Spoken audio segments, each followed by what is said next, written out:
Today we'll be talking about the benefits of reptile calcium and whether we should be using reptile calcium with D3 or without. So let's get started.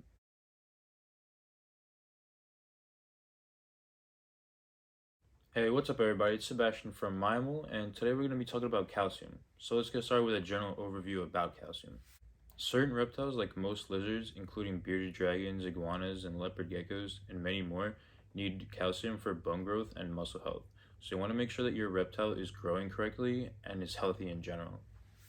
But you also want to make sure that your reptile is actually absorbing the calcium they eat, and this is where vitamin D3 comes in.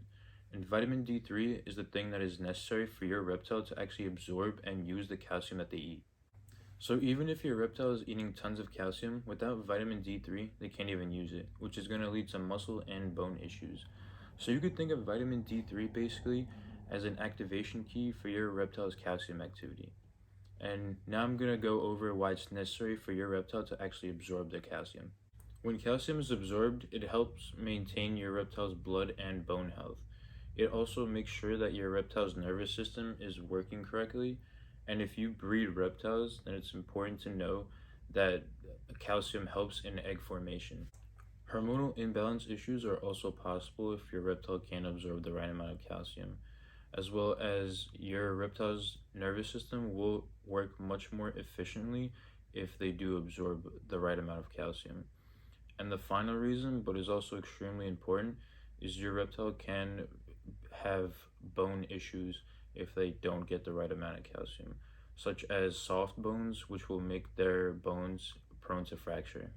But you still want to make sure that your reptile is getting the right balance of calcium and vitamin D3, because an imbalance of either one can also create issues for your reptile.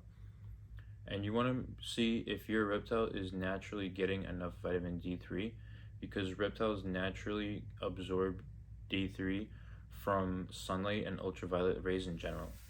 So possibly if you provide the right UVB lighting for your pet reptile, or you keep them outside of natural sunlight, you may not need the additional D3 that comes with calcium supplements. But there's also a ton of UVB lighting to choose from, and it's important to pick the right bulbs. So I'm going to make a YouTube video entirely about UVB bulbs so that you guys know which ones to choose for your reptile. But also it's very specific per reptile, because some reptiles do need calcium and some don't. Snakes, for example, don't need reptile calcium, but most lizards do. So before getting a new pet, you want to make sure you know whether they need calcium or not, and if they do need calcium, you want to make sure that you know whether they also need vitamin D3 or not. So it's really specific towards the exact animal you'd be getting. But hopefully this video will help you out and get you started. So if you found this video educational or interesting in any way, then please hit the like and subscribe button. And if you would like to see any specific topics, just leave a comment down below and I'll make sure to get to them. And thanks everybody for watching.